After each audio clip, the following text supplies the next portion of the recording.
Now we've got a one light setup in front of a dark backdrop, and we are using a small octabox, a deep octabox. It's 55 centimeters in diameter, and deep octabox means basically that it's deep, and this means that you've got the light rays, they are more focused than compared to a wide octabox. So I'm going to do a measurement right now and take an image.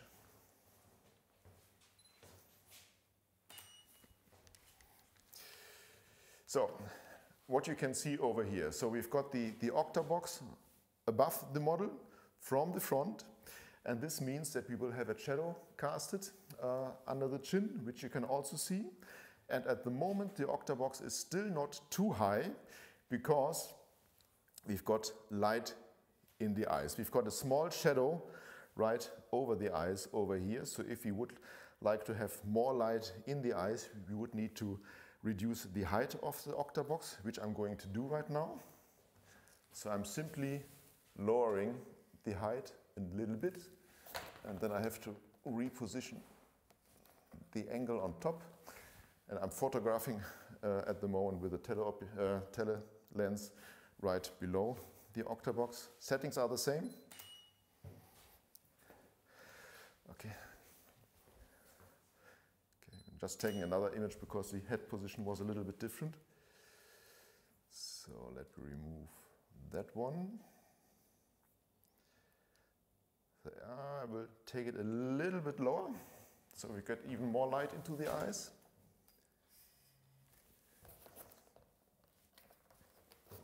Okay. Yeah. So as you can see, if you compare these two images, so the left one is the one before, and the other one is the one afterwards. The shadow right above the upper half of the eye is being reduced quite a lot, but we are also reducing the chin area, so the shadows of the chin is much more pronounced when we had the modifier more above, which means that the face is better carved out when the modifier is higher. So what we can do right now to get a little bit more light from below is we are going to add a modifier. So the first thing I'm going to do, I'm going to get the modifier above the model again.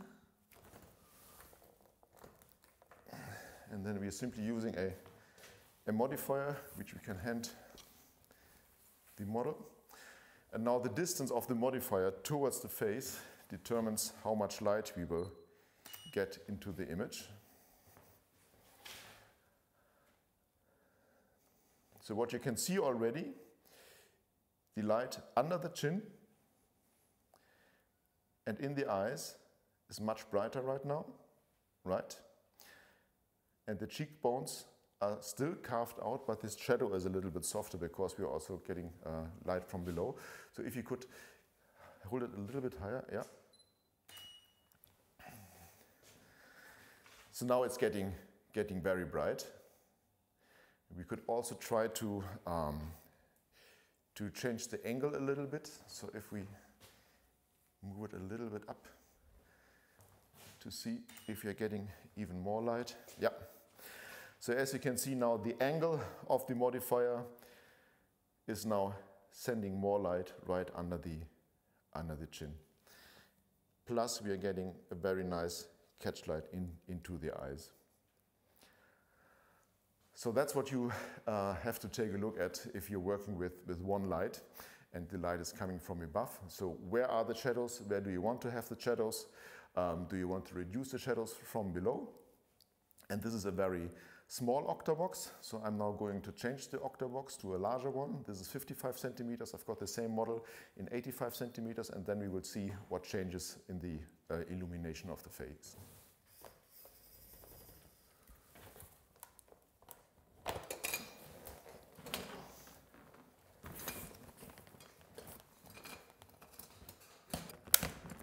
Okay. Mann, Mann, Mann, Mann. So now this is the 85 centimeter octabox compared to the 55 before. It's again very high above. The difference is, as you can see, that's the highest position I can go. And there will be much more light in front of the model. So I'm just taking a measurement to make sure that we've got the same values. Since the size of the octabox, the difference is not that high. Yeah, values are the same. So I'm going to take an image. So now let's compare this one to the first one. So on the left, we've got the image of the small octabox. On the right, we've got the image of the larger octabox. So the difference is only 30 centimeters in diameter. That's not a lot. But as you can see, the shadow below the chin is much more pronounced than with the larger octabox. In the face, you've got a highlight area around the eyes. So that looks a little bit softer with the larger octabox. So you're getting another kind of gradient.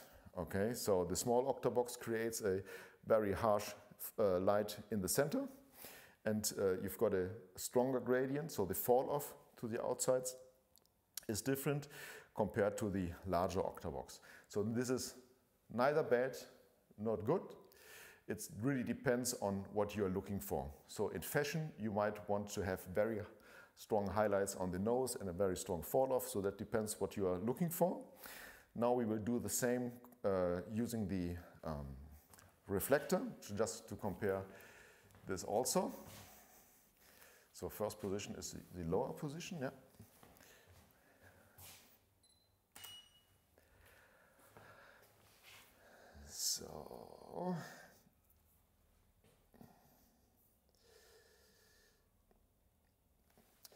So as you can see, the shadow to the left side is the small octabox with reflector, and the right side is the large octabox with reflector.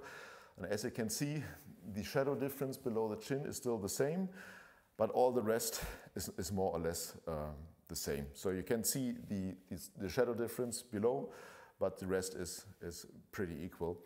So this means when you want to be very flexible later in your lighting, it doesn't mean that you have to have all these different modifiers. You can work with either one. It just depends on how you're using them.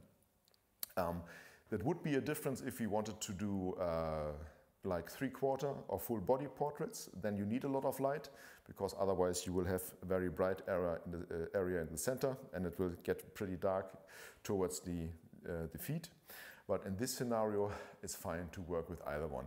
If you're going more into the beauty areas, so classical beauty, where you want to have soft skin, etc., it's a good idea to have a larger octabox. And on the other hand, if you're going to do more character portraits, it's also a good idea to have a smaller octabox. So that's it for this lesson. See you in the next lesson. Thank you for watching this chapter. Please like and subscribe. If you got any questions, just shoot me a comment under the video and check out the description for further information. And now I'm happy to see you in the next video.